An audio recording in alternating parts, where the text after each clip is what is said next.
This conference will now be recorded. अऊज़ु बिल्लाहि मिनश्शैतानिर रजीम बिस्मिल्लाहिर रहमानिर रहीम रब्बि इश्रह ली सदरी व यस्सिर ली अमरी वहलुल उक़दतम मिन लिसानी यफ़क़हू क़ौली रब्बि ज़िदनी इल्मा अल्लाहुम्मा अरिनल हक़्क़ हक़्क़न वरज़ुक़ना इत्तिबाअह व अरिनल बातिला बातिलन वरज़ुक़ना इज्तिनाबह आमीन या रब्बल आलमीन। अल्लाहुम्मा तहिर क़ुलूबना मिनन निफ़ाक़ वअअमालना मिनर रिया वअल्सिनतना मिनल कज़िब वअअयुनना मिनल ख़ियाना फ़इन्नका तअलमु ख़ाइनतल अअयुनि वमा तुख़फ़िस सुदूर आमीन या रब्बल आलमीन। जी बच्चे, हम लोगों ने आज से पढ़ना शुरू किया था IFRS 15। IFRS 15 बच्चे हम लोगों ने शुरू किया और 5 स्टेप मॉडल की डिस्कशन कर रहे थे बच्चे हम लोग। IFRS 15 का 5 स्टेप मॉडल, उस 5 स्टेप मॉडल में से अभी तक हम लोगों ने सिर्फ एक स्टेप पढ़ लिया हुआ है। दूसरा स्टेप हम लोगों ने आज अभी शुरू करना है इस क्लास में। तो बच्चे स्टार्ट करते हैं। सेकेंड वन स्टेप है आइडेंटिफाई द परफॉर्मेंस ऑब्लिगेशन। ठीक है जी बच्चे, आऊज़ु बिल्लाहि मिनश शैतानिर रजीम बिस्मिल्लाहिर रहमानिर रहीम।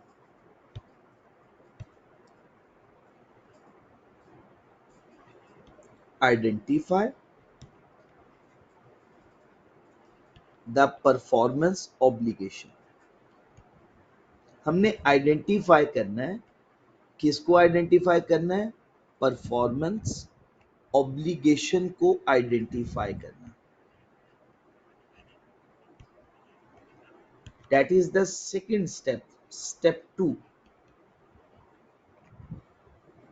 5 स्टेप मॉडल है ना, तो हम इसका सेकेंड स्टेप पढ़ रहे हैं। That is identify the performance obligation. अच्छा, अब आइडेंटिफाई द परफॉर्मेंस ऑब्लिगेशन में एक्चुअली हम क्या कहना चाह रहे हैं? हम ये कहना चाह रहे हैं कि what you are required to do for your customer. मैं इसको दो बातों से लिखूंगा, what you are required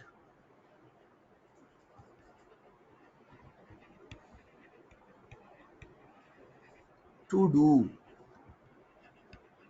your customer. आपको अपने कस्टमर के लिए क्या करना है? Actually what you are required to do for your customer. पूरा सेंटेंस क्या बनेगा? What you are required to do for your customer. आपको एक्चुअली अपने कस्टमर के लिए क्या करना है। ठीक हो गया जी बच्चे? अच्छा बच्चे, अब इसको अगर हम secondly promise to transfer goods और सर्विसेज, हम ये भी तो कह सकते हैं कि प्रॉमिस है, वादा है। किस चीज का वादा है? टू ट्रांसफर, के हमने ट्रांसफर करनी है। क्या चीज ट्रांसफर करनी है? गुड्स, या बच्चे हमने ट्रांसफर करनी है सर्विसेज। प्रॉमिस टू ट्रांसफर, वादा है कि ट्रांसफर करनी है। क्या चीज ट्रांसफर करनी है? गुड्स और सर्विसेज ट्रांसफर करनी है, इस चीज का वादा। तो प्रॉमिस टू ट्रांसफर गुड्स और सर्विस। ठीक होगा जी बच्चे? अच्छा बच्चे, परफॉर्मेंस ऑब्लिगेशन दो तरह की हो सकती है।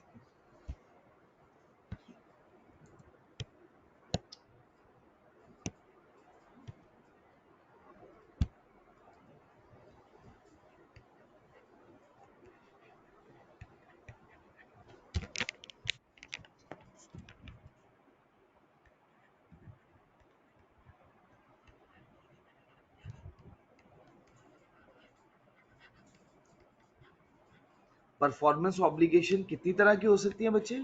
दो तरह की।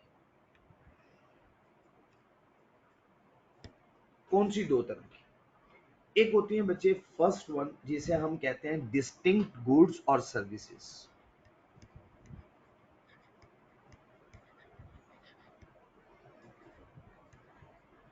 गुड्स होंगी डिस्टिंक्ट या सर्विसेज होंगी डिस्टिंक्ट। डिस्टिंक्ट गुड्स और सर्विसेज। सेकेंड वन क्या होगा बच्चे, series of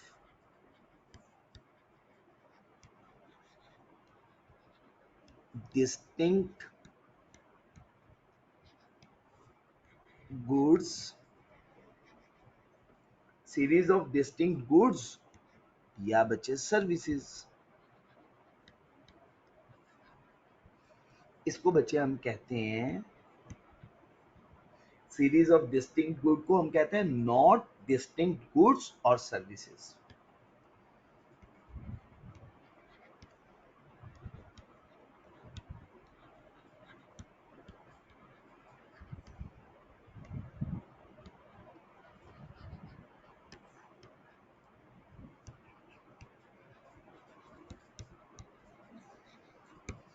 not distinct goods हैं या सर्विसेज। अच्छा बच्चे, अब इसमें हमने दो ऑप्शन पढ़ ली कि परफॉर्मेंस ऑब्लिगेशन में क्या होंगी, या डिस्टिंक्ट गुड्स होंगी या सर्विसेज होंगी, और दूसरी ऑप्शन में कहा हमने सीरीज ऑफ डिस्टिंक्ट गुड्स और सर्विसेज। ये डिस्टिंक्ट गुड्स नहीं है या सर्विसेज नहीं है।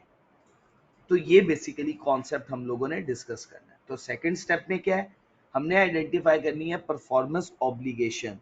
परफॉर्मेंस ऑब्लिगेशन क्या है, हमें अपने कस्टमर के लिए क्या करना है, हमने अपने कस्टमर को क्या ट्रांसफर करना है, गुड्स या सर्विसेज।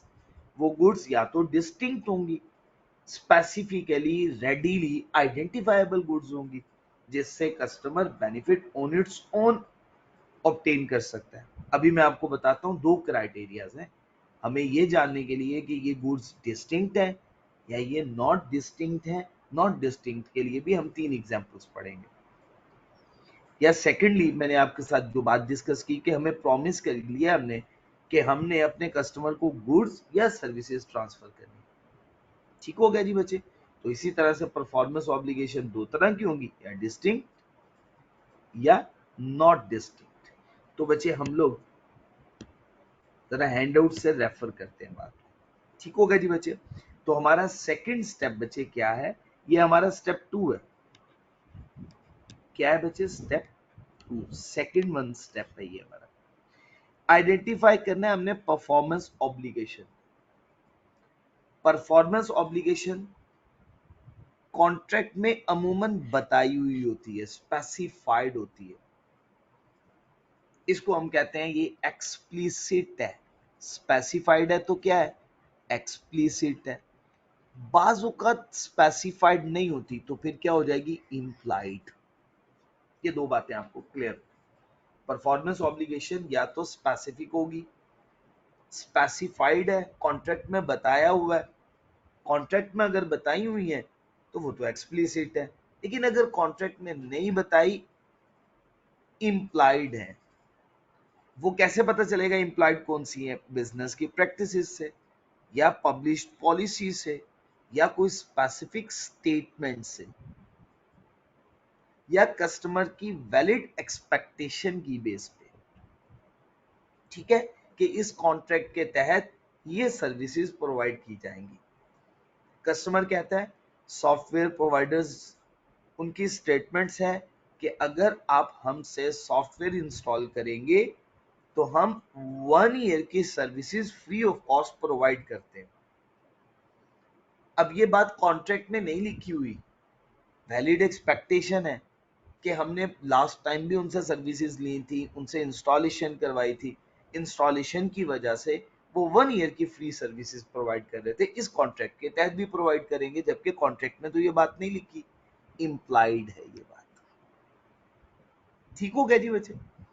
अच्छा बच्चे, next, depending on the contract promise goods या सर्विसेज ये हो सकती हैं, लेकिन ये बात बड़ी है, हमें याद रखनी है। लेकिन सिर्फ यही नहीं होंगी, नॉट लिमिटेड, ये एग्जॉस्टिव लिस्ट नहीं है। इसमें जो जो बातें बता दी हैं सिर्फ यही नहीं होंगी, इसके अलावा भी हो सकती है। First one, manufactured goods. एक मैन्युफैक्चरिंग कंपनी है, वो गुड्स को मैन्युफैक्चर करेगी, मैन्युफैक्चर करने के बाद देन डिलीवर कर देगी, तो goods produce, manufactured goods. Second one, एक ट्रेडिंग कंपनी है जो बाय एंड सेल कर रही है, गुड्स बाय करती है और देन सेल कर देती है। ट्रेडिंग कंपनी, उसका तो पर्पस ये है, उसने बाइंग करनी है और सेलिंग करनी है। वो गुड्स जो रीसेल पर्पस के लिए इन्वेंट्री में मौजूद है, अब वो खुद प्रोड्यूस नहीं की हुई कंपनी ने, वो कंपनी ने तो बाय की है और आगे कंपनी ने उसे रीसेल करना। थर्ड वन बचे performing a contractually agreed upon task, agree किया हुआ है कस्टमर के साथ कि हम आपको ये सर्विसेज प्रोवाइड करेंगे, हो गया, ठीक हो गया जी बच्चे। इसी तरह से standing ready to provide goods या सर्विसेज, जैसे सॉफ्टवेयर के बारे में बता दिया, सॉफ्टवेयर के अपडेट्स के बारे में बता दिया। अब ये अपडेट्स अगर अपडेट्स हुई तो आप तक भी, आपको भी प्रोवाइड कर दी जाएंगी। कब अपडेट्स अवेलेबल होंगी नहीं पता, कौन सी अपडेट्स आएंगी ये भी नहीं पता। एज और व्हेन अवेलेबल, अगर आई और जब भी आई आपको अवेलेबल हो जाएंगी। किसी भी सॉफ्टवेयर कंपनी से जब भी हम कोई सॉफ्टवेयर इंस्टॉल करते हैं, ईआरपी सिस्टम की इंस्टॉलेशन करवाते हैं, तो उनकी रिलीजेस आती हैं। हर सॉफ्टवेयर में कुछ नए फीचर्स ऐड होते रहते हैं हर नई रिलीज में, या कुछ बग्स रह जाते हैं नई रिलीज की वजह से, वो बग्स रिमूव हो जाते हैं, उसको रिड्यूस कर दिया जाता है, उसको रिमूव कर दिया जाता है। तो जब भी सॉफ्टवेयर अपडेट होगा, अब वो अपडेशन कब आएगी और किससे रेलिवेंट आएगी, उसमें नया फीचर कौन सा अवेलेबल होगा नहीं पता, लेकिन जब आएगी तब आपको अवेलेबल हो जाएगी। फोर्थ वन, जब रेडी होगी, ग्रांटिंग राइट्स, राइट्स प्रोवाइड करना, ठीक हो गया जी बच्चे। एडिशनल गुड्स का, ये सर्विसेज का, इंटेंजिबल एसेट्स का, सॉफ्टवेयर का, constructing, manufacturing etcetera. This is not an exhaustive list, इसके अलावा भी हो सकती हैं चीजें, बट ये कॉन्सेप्ट समझने के लिए हमारे लिए कुछ एग्जांपल्स हैं जो कि आईएफआरएस 15 ने मेंशन की हुई। अच्छा बच्चे, जब भी कॉन्ट्रैक्ट होगा, कॉन्ट्रैक्ट मुआहदे के टाइम पे एंटिटी को लाजमी तौर पे असेस करना है कि क्या गुड्स या सर्विसेज जो कॉन्ट्रैक्ट में मुआहदे में लिखी हुई है कस्टमर के साथ, क्या वो गुड्स जो परफॉर्मेंस ऑब्लिगेशन है हमारी गुड्स या सर्विसेज से रिलेटेड, क्या वो डिस्टिंक्ट गुड्स हैं। हर गुड सेपरेटली आइडेंटिफाइबल है, याद रखना ये word, her good separately identifiable है। अगर तो गुड ही एक है फिर तो वही है, लेकिन अगर अ नंबर ऑफ गुड्स हैं, जिसे हम कहते हैं बंडल ऑफ आइटम्स, क्या बोलते हैं, बंडल ऑफ आइटम्स, क्या इन बंडल ऑफ आइटम्स के अंदर हर गुड सेपरेटली आइडेंटिफाइबल है। अगर तो सेपरेटली आइडेंटिफाइबल है और हर एक चीज की रिस्पॉन्सिबिलिटी है कंपनी की, तो वो तो सेपरेट परफॉर्मेंस ऑब्लिगेशन। लेकिन अगर वो सीरीज ऑफ गुड्स हैं और एक फाइनल आउटपुट की रिस्पॉन्सिबिलिटी है, जैसे हमने वॉल की एग्जांपल भी सॉल्व की थी, तो फिर वो नॉट अ डिस्टिंक्ट गुड्स, वो डिस्टिंक्ट नहीं है। अब हमें ये जानना है कि डिस्टिंक्ट गुड्स और सर्विसेज कैसे पता चलेगा ये डिस्टिंक्ट है या नॉट डिस्टिंक्ट है। तो सबसे पहली बात, डिस्टिंक्ट गुड्स या सर्विसेज। अच्छा बच्चे, अगर दोनों कंडीशन पूरी हो गई तो वो कौन सी गुड होगी, डिस्टिंक्ट। लेकिन याद रखिएगा एक की बात नहीं की जा रही, बोथ कंडीशन साइमल्टेनियसली, दोनों के दोनों क्राइटेरिया अगर साइमल्टेनियसली फुलफिल होते हैं वो डिस्टिंक्ट गुड्स होगी। अच्छा, क्राइटेरिया में क्या बात है, first and second one, customer benefit obtain कर सकता है, याद रखना इस वर्ड को अंडरलाइन करना है आप लोगों ने, गुड्स या सर्विसेज से ऑन इट्स ओन, स्पेसिफिकली उस गुड को यूज करके उससे बेनिफिट ऑब्टेन कर सकता है। अगर एक गुड है तो उससे, अगर नंबर ऑफ गुड्स है तो हर गुड को सेपरेटली यूज करके उससे बेनिफिट्स ऑन इट्स ओन हासिल कर सकता है, या अदर रिसोर्सेज के साथ मिला के भी उससे बेनिफिट हासिल कर सकता है, लेकिन वो अदर रिसोर्सेज भी रेडीली अवेलेबल होने चाहिए कस्टमर के लिए। ये पहली कंडीशन। एंटिटी प्रॉमिस करे कि वो ट्रांसफर करेगी गुड्स को और सर्विसेज को जो कि सेपरेटली आइडेंटिफाइबल होंगी, ये दूसरी कंडीशन है। तो आपने सिर्फ अंडरलाइन क्या करना है, जो बातें मैंने बताई। बेनिफिट ऑन इट्स ओन और टुगेदर अदर रिसोर्सेज जो कि रेडिली अवेलेबल, और हर गुड और सर्विसेज सेपरेटली आइडेंटिफाइबल होगी बाकी गुड्स की बनिस्बत जो कि कॉन्ट्रैक्ट में लिखी हुई है। बातें क्लियर हो गई? कोई कंफ्यूजन तो नहीं है? दोनों कंडीशन रिपीट कर रहा हूं। बेनिफिट गुड्स और सर्विसेज से हासिल किया जा सकता है उन स्पेसिफिक गुड्स से या बाकी रिसोर्सेज को साथ इस्तेमाल करके, लेकिन वो जो बाकी रिसोर्सेज वो गुड्स हैं वो रेडिली अवेलेबल होने चाहिए।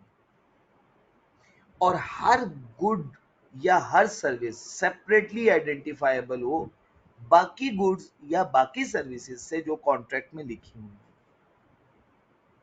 अब इसको समझने के लिए हम एक एग्जांपल सॉल्व करते हैं, हमें बात क्लियर हो जाएगी।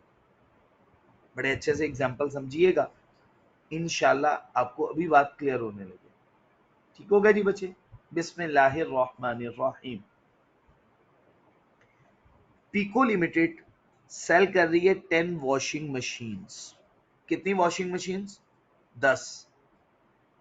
20,000 रुपए की एक वॉशिंग मशीन है और बेच किसको रही है? RC retailer company.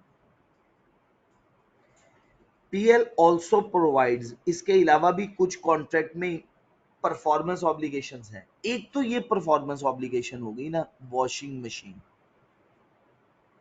इसके अलावा भी परफॉर्मेंस ऑब्लिगेशन है, फ्री सर्विसेज प्रोवाइड की जाएंगी और 3 साल के लिए maintenance, free services and maintenance.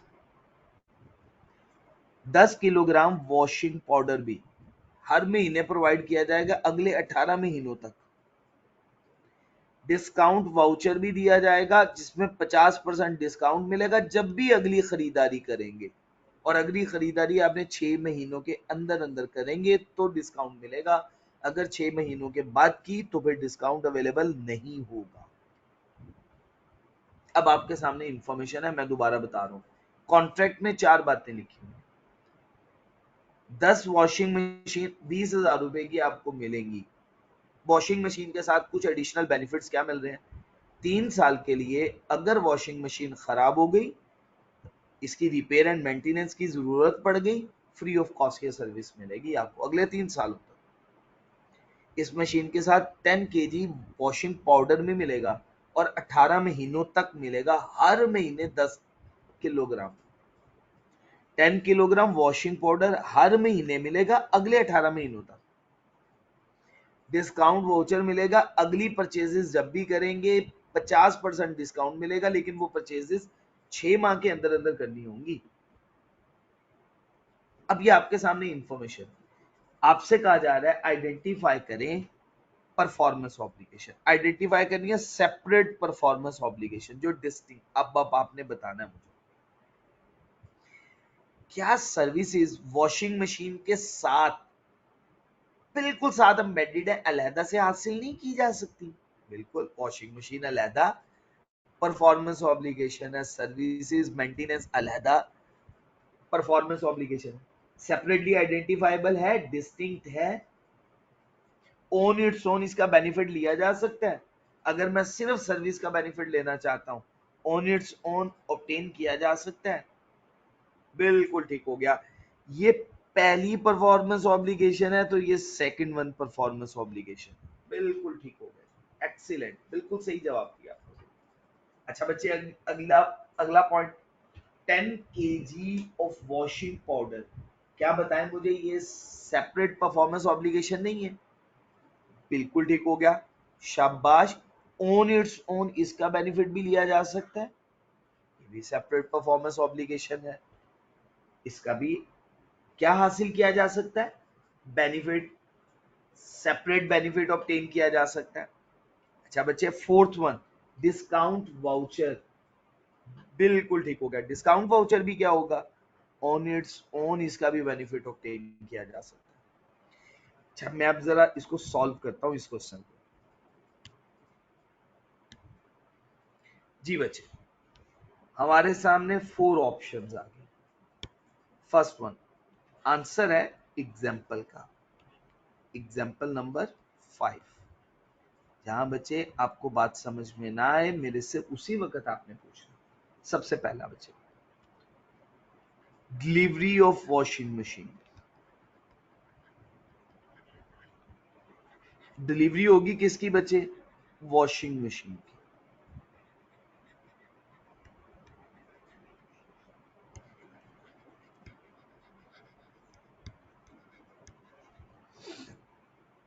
अच्छा बच्चे सेकंड वन, दूसरे नंबर पे क्या होगा?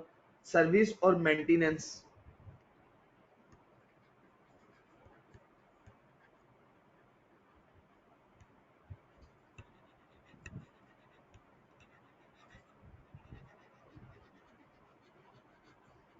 सर्विसेज और मेंटेनेंस प्रोवाइड की जाएंगी 3 इयर्स के लिए, 3 सालों के लिए। ये भी मेंशन कर देते हैं जी, 3 सालों के सर्विसेज और मेंटेनेंस प्रोवाइड की जाएगी। 10 किलोग्राम ऑफ वॉशिंग पाउडर अगले 18 महीनों तक प्रोवाइड किया जाएगा। ये भी बात हम लोगों ने पढ़ ली। फोर्थ वन क्या था जी बच्चे? Discount voucher.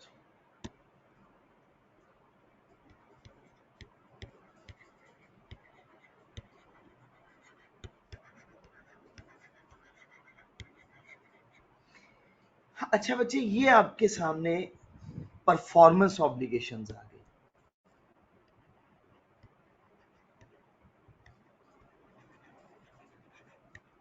Separate performance obligation, ये आपके सामने। अब आपने मुझे बताना है इसका रेवेन्यू पॉइंट इन टाइम है या ओवर टाइम है। किसका पॉइंट इन टाइम है, किसका ओवर टाइम है? जरा जल्दी से बताइएगा। ये आपके सामने ऑप्शंस मौजूद है, हर एक के केस में आपने मुझे बताना है। शाबाश, शुरू हो जाए। अच्छा, वॉशिंग मशीन जैसे ही डिलीवर होगी, शाबाश, ये होगा पॉइंट इन टाइम। एक्सीलेंट।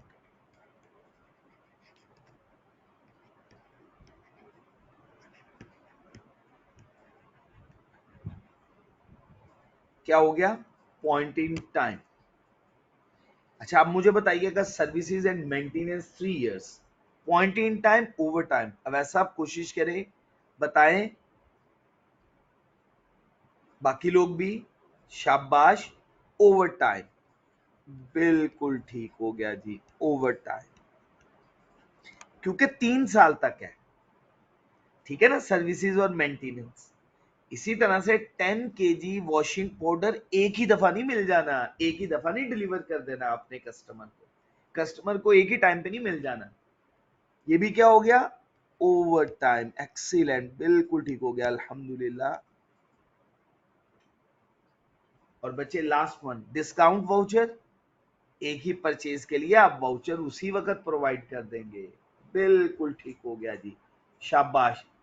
जी जी जी, थोड़ी सी मिस्टेक की है, याद रखिएगा डिस्काउंट वाउचर भी पॉइंट इन टाइम है, ये ओवर टाइम नहीं है जी, पॉइंट इन टाइम है।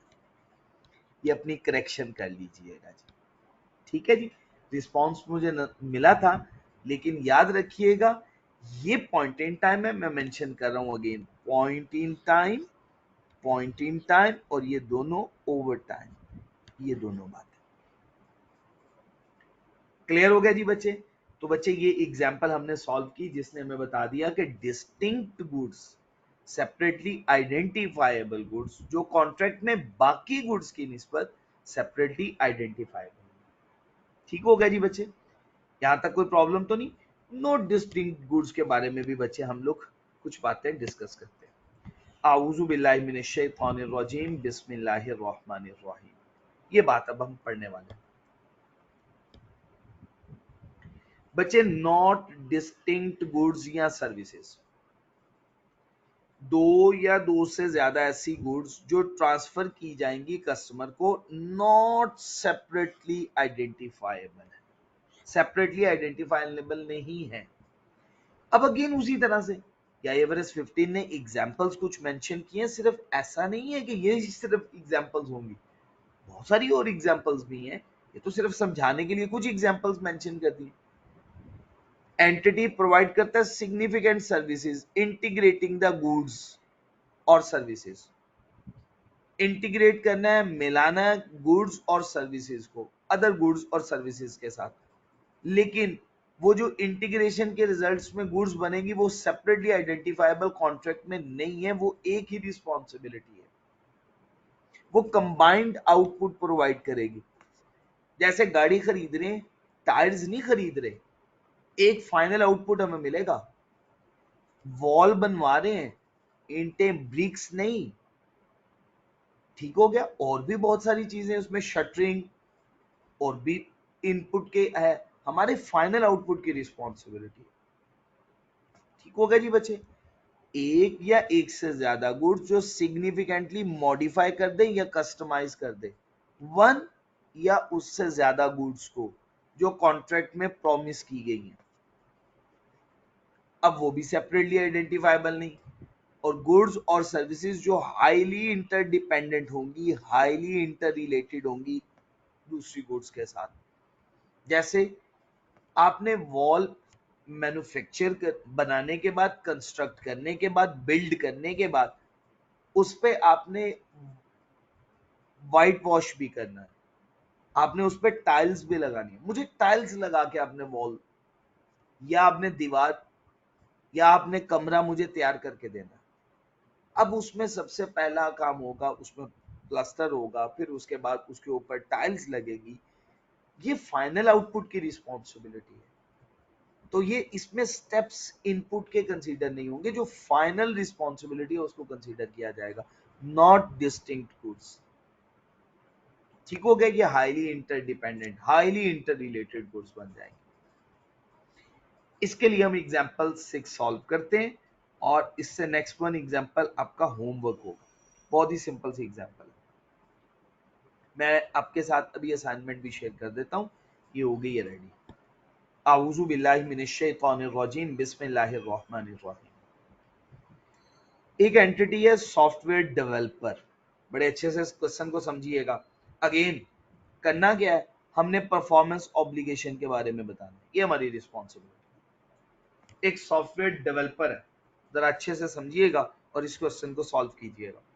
उसने एक मुआहिदा किया कस्टमर के साथ कि उसने सॉफ्टवेयर का लाइसेंस प्रोवाइड करना, इंस्टॉलेशन की सर्विसेज भी देनी है और अनस्पेसिफाइड सॉफ्टवेयर का अपडेट्स भी प्रोवाइड करनी है और टेक्निकल सपोर्ट भी प्रोवाइड करनी है, ऑनलाइन और टेलीफोन फॉर 2 इयर्स पीरियड के लिए। कॉन्ट्रैक्ट ने ये बात बताई है, as part of installation service software is to be substantially customise, software को सब्सटेंशियली सिग्निफिकेंटली कस्टमाइज किया गया नए फंक्शंस को ऐड करने के लिए, ताकि उसका इंटरफेस जो हो वो डिफरेंट हो with other customise software application से जो कि कस्टमर यूज कर रहा है। एंटिटी लाइसेंस सेल करती है, इंस्टॉलेशन की सर्विसेज भी प्रोवाइड करती है, टेक्निकल सपोर्ट की सर्विसेज भी सेपरेटली प्रोवाइड करती है। ये customised installation services can be provided by other parties, customised installation की सर्विस प्रोवाइड की जा सकती है, अदर पार्टीज भी कर सकती हैं। सॉफ्टवेयर फंक्शनल रहेगा बगैर अपडेट, अपडेट ना करवाएं सॉफ्टवेयर बंद नहीं होगा। टेक्निकल सपोर्ट आप किसी और से भी हासिल कर सकते हैं। जैसे फॉर एग्जांपल मैं आपको एक एग्जांपल देता हूं, हम एक कंपनी से बैरिसन सिस्टम, एक कंपनी है मलेशियन सिस्टम कंपनी, हम उनसे कहते हैं कि भाई हमें एक ईआरपी सिस्टम डेवलप करके दे दो। वो रिएक्ट के ऊपर, जो कि जिस पे फेसबुक डिजाइन हुई हुई है, डेवलप हुई हुई है, बड़ा अपडेटेड एक सॉफ्टवेयर डेवलपमेंट के लिए इस्तेमाल होता है, उस पे हम ईआरपी सिस्टम उनसे डिजाइन करवा रहे हैं, डेवलप करवा रहे हैं। अच्छा, अब वो हमें सॉफ्टवेयर बना के भी देंगे, ईआरपी सिस्टम बना के भी देंगे, इंस्टॉलेशन भी करके देंगे। अब मैं अगर आपसे सिर्फ इतनी ही बात करूं, ईआरपी सिस्टम का बनवाना और उसकी इंस्टॉलेशन, क्या मुझे बताएं ये एक फाइनल आउटपुट नहीं है कि मैंने इंस्टॉलेशन करवानी है नए ईआरपी सिस्टम की? इन दोनों को तो मैं सेपरेटली या डिस्टिंक्ट या इनका बेनिफिट सेपरेटली तो नहीं ले सकता हूं। ईआरपी सिस्टम बनेगा जब तक इंस्टॉल नहीं होगा, मुझे उसका ओन इट्स ओन बेनिफिट तो मिल ही नहीं सकता। बेनिफिट मुझे कब मिलेगा? जब वो ईआरपी सिस्टम इंस्टॉल हो जाएगा। अब आप मुझे बताएं, क्या ये दोनों चीजें सेपरेट परफॉर्मेंस ऑब्लिगेशन? बिल्कुल ठीक हो गया, ये एक ही परफॉर्मेंस ऑब्लिगेशन है। अब रिस्पॉन्स नहीं आ रहा मुझे, जाग रहे हैं ना जी? अच्छा बच्चे, दूसरी बात, वो कहते हैं कि आप सॉफ्टवेयर इंस्टॉल कर लें, हमारी नई अपडेट्स आएंगी, नई अपडेट्स के लिए आपको पैसे पे करने पड़ेंगे, और अगर आप पैसे नहीं पे करेंगे तो अपडेट्स आपके लिए अवेलेबल नहीं है। लेकिन वैसे सिस्टम आपके लिए ऑपरेशनल रहेगा, बगैर अपडेट के आप जब तक चलाना चाहें चला सकते हैं, आपको लाइफ टाइम लाइसेंस प्रोवाइड कर दिया होगा। अब आप मुझे बताएं, क्या हम उन अपडेट्स के बगैर इस सॉफ्टवेयर का बेनिफिट ले सकते हैं? बिल्कुल ले सकते हैं। अपडेट्स के साथ भी ले सकते हैं। तो अपडेट क्या हो गई? सेपरेटली आइडेंटिफाइबल परफॉर्मेंस ऑब्लिगेशन है हमारी। इसी तरह से टेक्निकल सपोर्ट, वो भी सेपरेटली आइडेंटिफाइबल है। तो अब इसका मतलब है इसमें कितनी परफॉर्मेंस ऑब्लिगेशंस मौजूद हैं जो कि सेपरेटली आइडेंटिफाइबल है, डिस्टिंक्ट है। शाबाश, तीन बातें। सॉफ्टवेयर का कस्टमाइज करना और उसकी इंस्टॉलेशन, ये सेपरेट नहीं है, ये कंबाइंड है, not a distinct. But software का अपडेट डिस्टिंक्ट परफॉर्मेंस ऑब्लिगेशन है। और last one, third one, technical support, distinct performance obligation. तो बच्चे, इस क्वेश्चन को सॉल्व करने लगा हूं, जरूरत नहीं है, ये देखिएगा, ये सॉल्यूशन मौजूद है जी आपके साथ। ठीक हो गया जी? सॉफ्टवेयर लाइसेंस और कस्टमाइज इंस्टॉलेशन नॉट डिस्टिंक्ट, ये डिस्टिंक्ट नहीं है।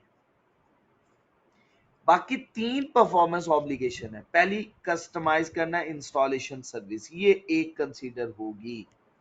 सॉफ्टवेयर का लाइसेंस और उसकी कस्टमाइज्ड इंस्टॉलेशन, ये एक परफॉर्मेंस ऑब्लिगेशन है। सॉफ्टवेयर अपडेट्स, दूसरी परफॉर्मेंस ऑब्लिगेशन। और थर्ड वन, टेक्निकल सपोर्ट, ये सेपरेटली आइडेंटिफाइबल है, डिस्टिंक्ट है। बट इनमें ये दो बातें डिस्टिंक्ट नहीं है, फर्स्ट एंड सेकंड, ये दो डिस्टिंक्ट नहीं है। बात क्लियर हो गई बच्चे? किसी बच्चे को कोई कंफ्यूजन, कोई प्रॉब्लम, कोई सवाल पूछना चाहे, कोई बात समझ में नहीं आई, पूछ सकता है जी बच्चे।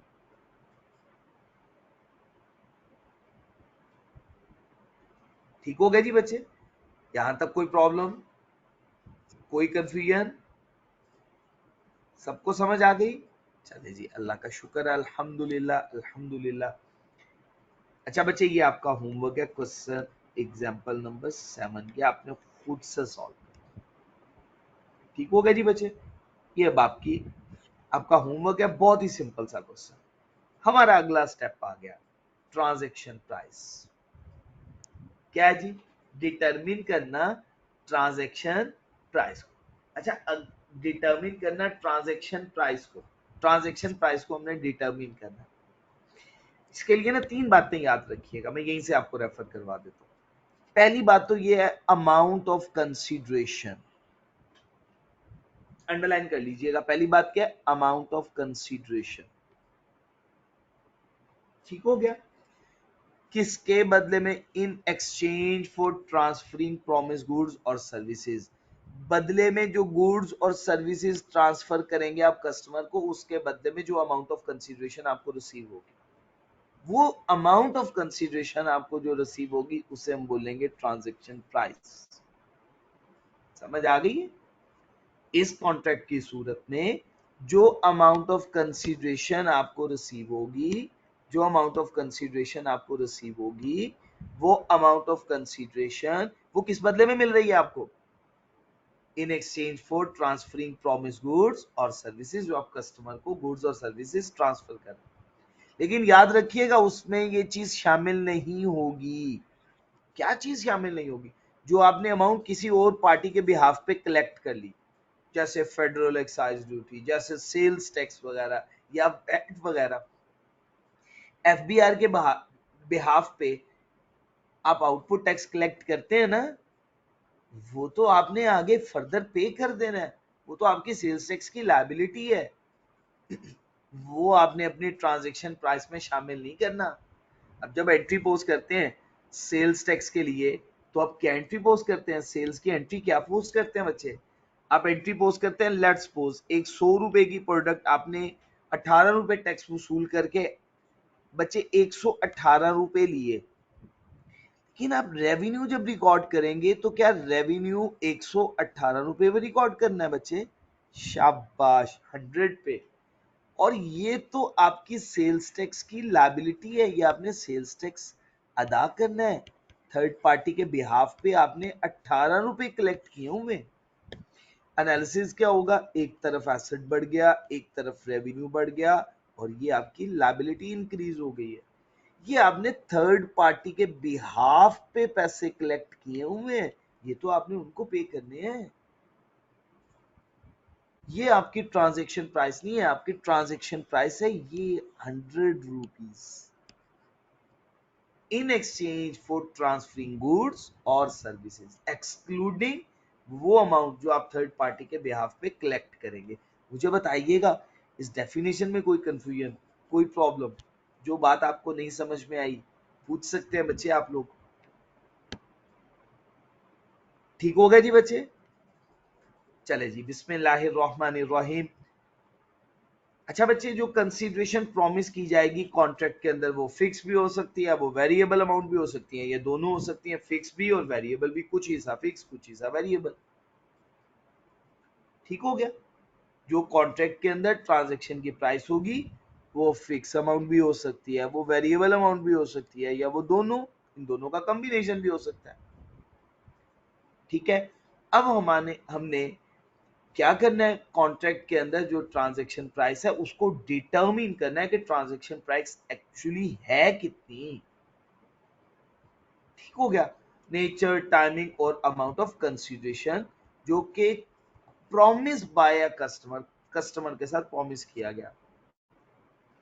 अब डिटरमिन करने के लिए ट्रांजैक्शन प्राइस को हमें इन चीजों को कंसीडर करना पड़ेगा। किन बातों को कंसीडर करना पड़ेगा? 5 बातों को कंसीडर करना पड़ेगा। एक एक करके सारी बातें पढ़ते चले जाएंगे। कितनी बातें कंसीडर करनी है? 5 बातें। सबसे पहले शुरू करते हैं वेरिएबल कंसीडरेशन से। किससे बात को शुरू करने लगे? Variable consideration. वेरिएबल कंसीडरेशन क्या है? एक ऐसी कंसीडरेशन जो वेरी कर रही है। किसकी वजह से?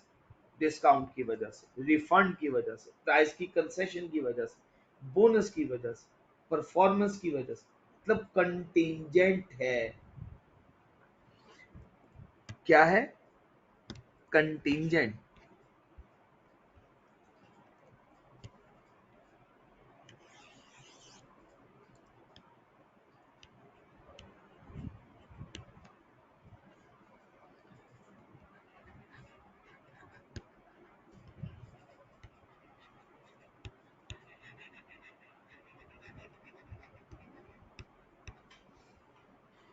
Variable consideration contingent.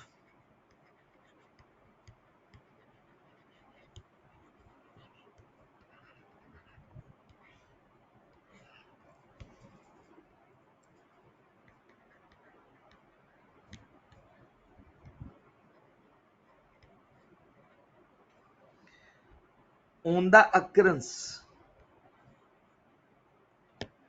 और नॉन अक्रंस।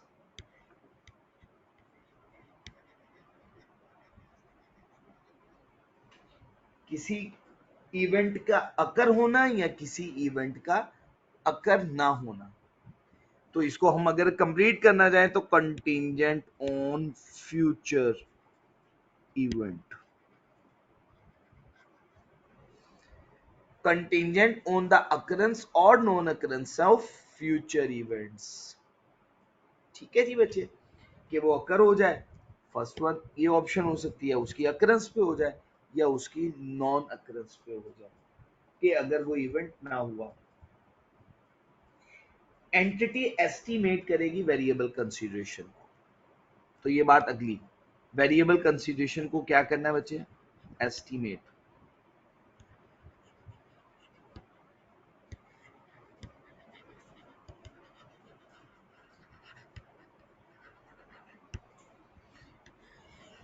वेरिएबल कंसीडरेशन को एस्टिमेट करना है।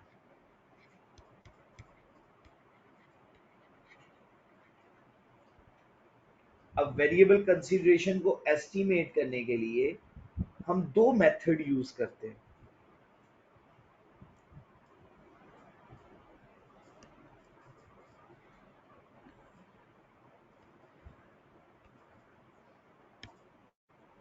वो कौन कौन सा, फर्स्ट वन है एक्सपेक्टेड वैल्यू मेथड। पहला मेथड क्या कहलाता है, याद भी रखना है साथ साथ, एक्सपेक्टेड वैल्यू मेथड, या दूसरा मेथड होता है मोस्ट लाइकली अमाउंट।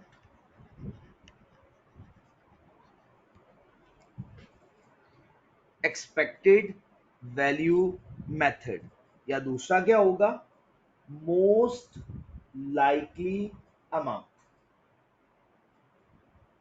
बात क्लियर होगी, दो मेथड हम लोग यूज करेंगे, first one expected value method या दूसरा होगा मोस्ट लाइकली अमाउंट।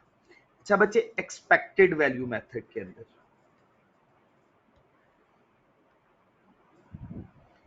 एक अमाउंट होती है फिक्स्ड अमाउंट, यूजुअली इसमें आपने ऐड करनी होती है एक वेरिएबल अमाउंट।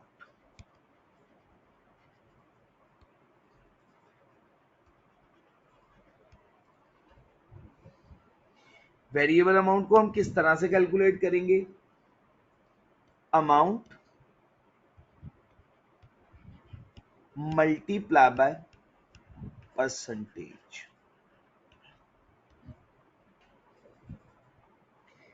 मोस्ट लाइकली के केस में जो मोर प्रोबेबल अमाउंट होगी,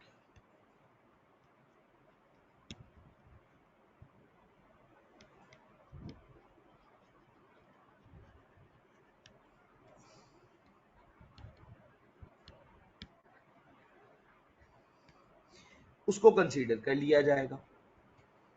ठीक हो गया जी बच्चे। अब ये देख लीजिएगा, वेरिएबल कंसीडरेशन इसको हमने एस्टीमेट करना है, मैं अगेन डिस्कस कर रहा हूं, वेरिएबल कंसीडरेशन को हमने एस्टीमेट करना है। एस्टीमेट करने के लिए दो मेथड, एक्सपेक्टेड वैल्यू मेथड या second one most likely amount. Expected value method के अंदर नॉर्मली यूजुअली एक अमाउंट फिक्स अमाउंट है प्लस हमें ऐड करनी है वेरिएबल अमाउंट। वेरिएबल अमाउंट कैसे कैलकुलेट करेंगे, वो अमाउंट बता देगा, उस अमाउंट पे परसेंटेज अप्लाई कर देंगे, और मोस्ट लाइकली में जो सबसे ज्यादा चांसेस हैं उसको हमने कंसीडर कर लिया।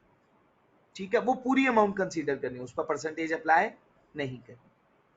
दो एग्जांपल करते हैं, एक एक्सपेक्टेड वैल्यू मेथड पे और एक मोस्ट लाइकली अमाउंट, बल्कि कोशिश करेंगे मोस्ट लाइकली अमाउंट पे अगर और फर्दर एग्जांपल डिस्कस हो सकती हुई तो हम इंशाल्लाह डिस्कस करेंगे। जी बच्चे स्टार्ट करते हैं। आऊज़ु बिल्लाहि मिनश शैतानिर रजीम, बिस्मिल्लाहिर रहमानिर रहीम। वेरिएबल कंसीडरेशन पे बच्चे एक एग्जांपल हम डिस्कस करने वाले हैं, एग्जांपल नंबर 8। किसी बच्चे को कोई कंफ्यूजन, कोई प्रॉब्लम तो नहीं है?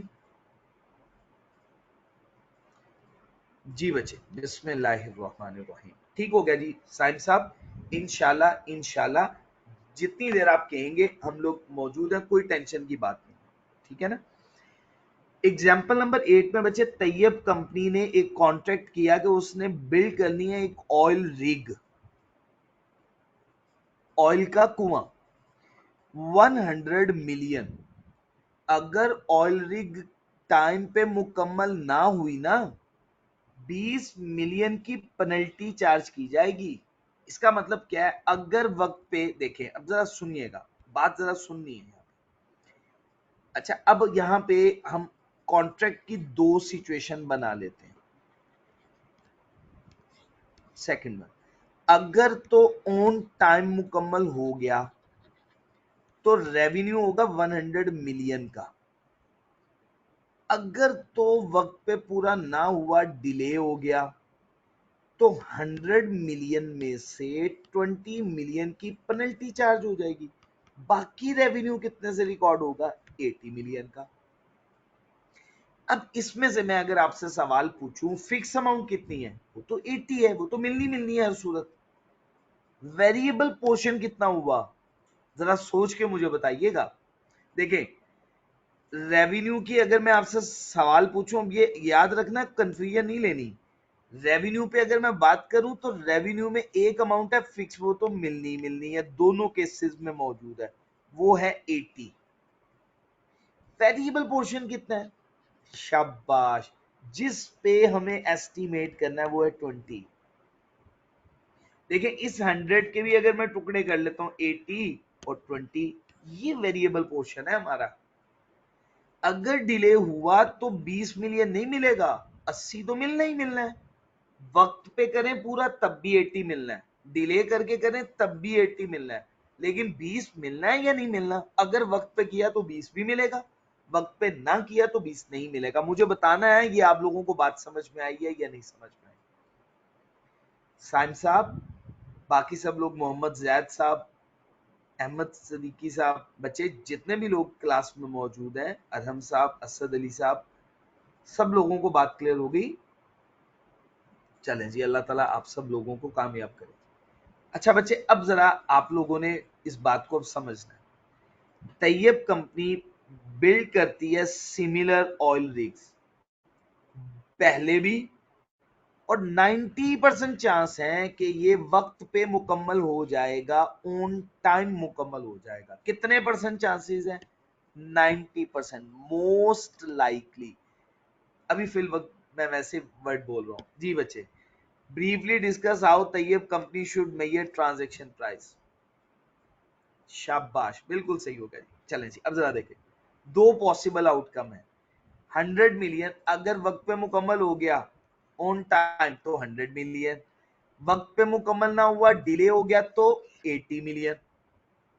कोई प्रॉब्लम यहां तक, पहली बात जो मैंने आपको समझाई है, कोई कंफ्यूजन?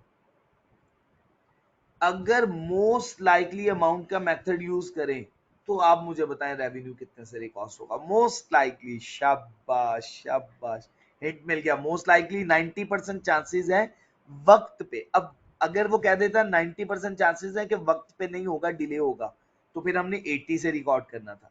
यहाँ पे वो कह रहा है 90% चांसेस है वक्त पे। अगर वक्त पे होता है, मैंने यहाँ पे लिखा है कॉन्ट्रैक्ट अगर वक्त पे होता है तो 100 मिलियन, तो ये हम कितने से, शाबाश, बिल्कुल ठीक हो गया जी, एक्सीलेंट।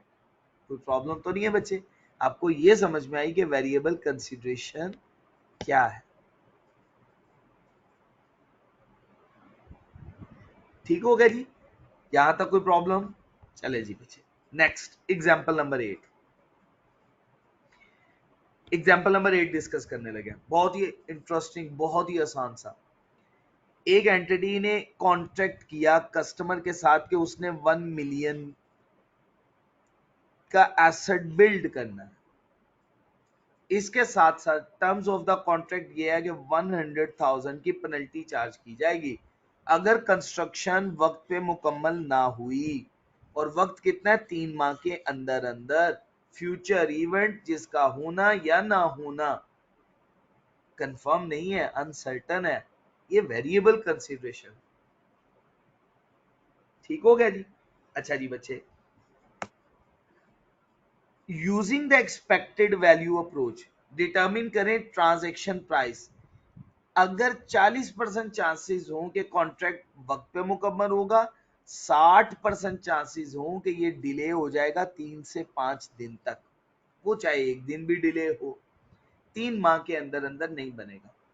अब आप मुझे जरा एक कॉन्सेप्ट बताइएगा। आपको कह रहा है एक्सपेक्टेड वैल्यू अप्रोच, मैंने अभी आपको तरीकाकार बताया था एक्सपेक्टेड वैल्यू अप्रोच में। बस ये आखिरी बात है, मैं करके खत्म कर रहा हूँ। ठीक हो गया जी, अब जरा बात को समझ लें। अच्छा बच्चे, हम लोगों ने ट्रांजैक्शन प्राइस कितनी फिक्स की है? कितनी ट्रांजैक्शन प्राइस है बच्चे? कॉन्ट्रैक्ट बिल करना है 100 मिलियन का। बच्चे ठीक हो गया जी, अब जरा समझ लीजिएगा 1 मिलियन ये अमाउंट। अगर तो इन टाइम हुआ, ऑन टाइम, वक्त पे, तो पूरे का पूरा 1 मिलियन।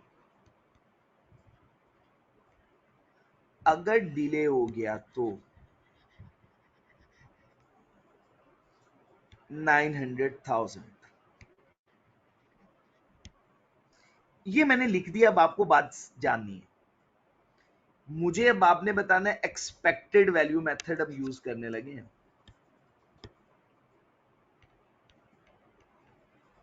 एक्सपेक्टेड।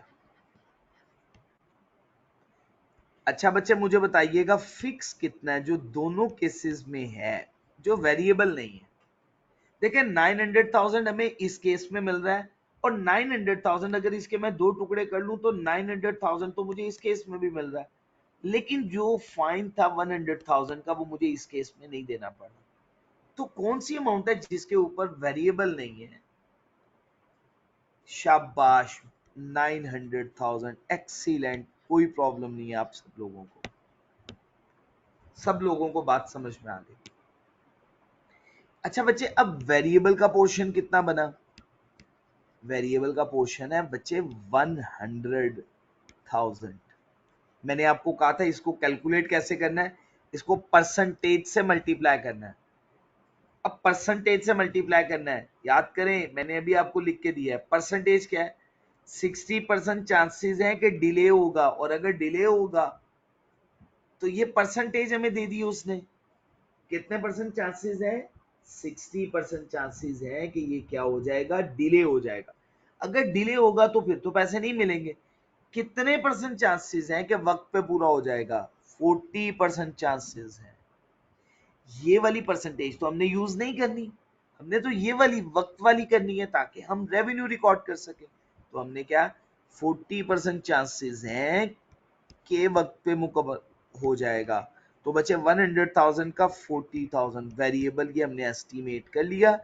अब इन दोनों को सम कर ले, 900,000 और 40,000, कितने से रेवेन्यू रिकॉर्ड करेंगे बच्चे? 940,000 से रेवेन्यू रिकॉर्ड करेंगे।